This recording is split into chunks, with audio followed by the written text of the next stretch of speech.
son of John and Julie DeMarco. His activities during his high school career are as follows: academic games, Envirothon, junior class president, Fish, Students for Charity, National Honor Society, History Club, Spanish Club serving as president, and he is also the senior class president.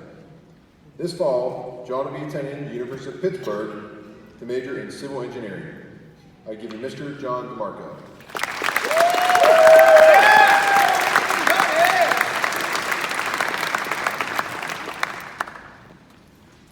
Hello and good evening, fellow graduating seniors of the Jamestown class of 2019, family, friends, teachers, administration, and guests. Before I begin, I would like to express that it is with great honor and privilege that I stand here before the people of this room and declaim this address.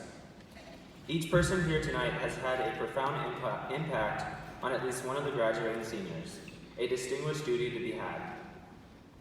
The responsibility to deliver these remarks, which was granted to me by my classmates, will not be taken lightly in any sense of the matter. Throughout my years at Jamestown, I realized the truth in the proverb, it takes a village to raise a child. Although my success is largely dependent on the amount of effort I give, it is impossible that I would be standing here today without my own village, as is true for every person. To the people inside the walls of Jamestown High School and out, the teachers, the faculty, my peers, my friends, and my family, I extend my hand in gratitude and acknowledgement for selflessly caring about me and helping to pave the road for my future.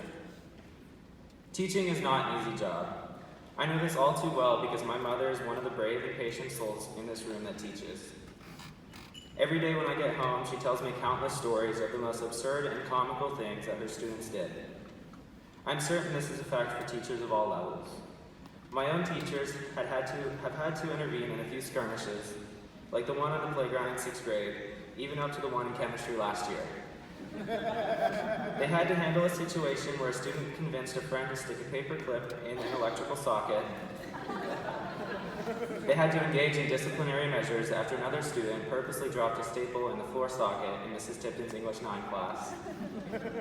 And they had to withdraw a certain student's right to use the stapler after he stapled his own thumb. But through all the stress my teachers went through, it is evident that they all truly care about the success of each student. One noteworthy teacher I would like to recognize specifically is Mrs. Kennedy. She's the only teacher that taught me all 4 years of high school, and over those past 4 years, it has become clear to me that Mrs. Kennedy treats her students as she does her own children. Not only does she care about academic success and Spanish proficiency, she also assumes the duty of making sure her students feel appreciated and comfortable. Every time I walk into her Spanish classroom, I feel as if I'm walking into my second home. For that, I thank you, Mrs. Kennedy. And to all my other wonderful teachers, thank you for being salient members of my village. For the school to run smoothly and serve its students every day, there are faculty members working behind the scenes. They do the thankless jobs or the ones no one else wants to do, and they often go unrecognized. In the past 9 months of school, the office staff gladly filed dozens of transcript release forms for me alone and cooperated with me in my 44 college and scholarship applications. During the peak of college application season, a stop at the office was a daily ritual. I will admit, though, sometimes Dawson and I made a visit just for the M&Ms in Mrs. Haynes' office. There are people in everyone's lives who seem like background characters. However, life would be much more difficult and mundane without those characters. One example of this is the cafeteria staff, who every day spend all morning preparing food for every student and serve it with cheerfulness at lunch. Another example is the janitors who clean up the messes I can't even imagine, especially the time someone left a surprise in the sink in the boys' bathroom by Mrs. Harmon's room this past year. Or even the bus drivers, who drive through every element to get students to school and back safely. Although each job description varies from person to person, there is a shared quality among all the faculty at Jamestown. They share a genuine solicitude. This quality is what contributes to the uniqueness that Jamestown has to offer. This school would not be the school we know today without any of these people, so I thank them too for being a part of my village.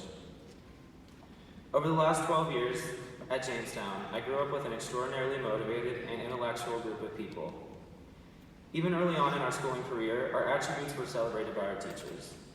And many of those attributes were reflected onto me. Had I not been a part of this class, I would not be the person nor the student I am today. The competitive nature of my class challenged me to be a better student, and the companionship fostered by my class challenged me to be a better person.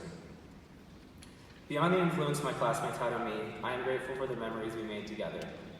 I will forever look back with joy on the days of putting up history memes in first period AP United History class, driving to Teal classes with Eli, Elliott, and Dawson, and picking up a Crunchwrap Supreme at Taco Bell on the way back, playing Uno in the hotel room after a day of searching for Dr. James on the senior trip, memorizing the answers to the study island questions in AP Biology, messing up the statistics packet during the baseball project, chilling Mrs. Zarecki's room, partaking in the fiasco that was senior lunch, and witnessing pretty much anything Seth did.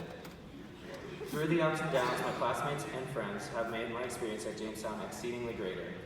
Thank you all for being a prominent part of my village. The last group of people I want to address is the most exclusive. This is to the 5 people that have loved me and supported me for as long as they've known me. My mom, my dad, and my sisters Kayla, Emma, and Izzy.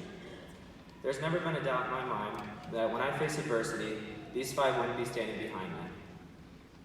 Kayla, being the oldest, you have always been the guinea pig of the family. You courageously blazed the path for me and taught me how to avoid the mistakes you once made. Emma, oh Emma, you really know how to get on my nerves. But because of that, you more than anyone else taught me to be a patient person. Izzy, you either make me laugh or make me want to cry. You've taught me almost as much patience as Emma, and you've taught me not to take everything seriously all the time.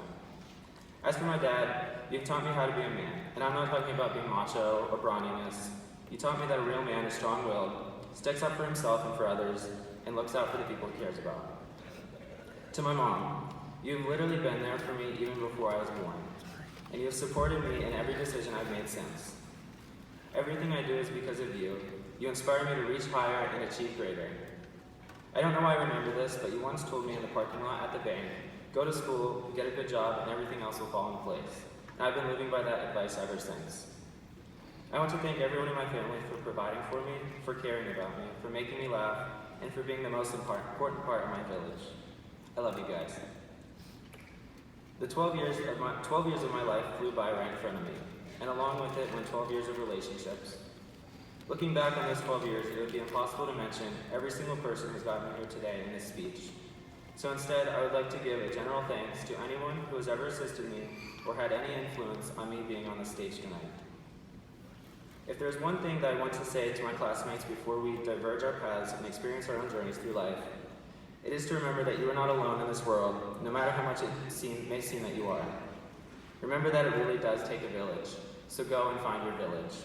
Thank you all, and good night.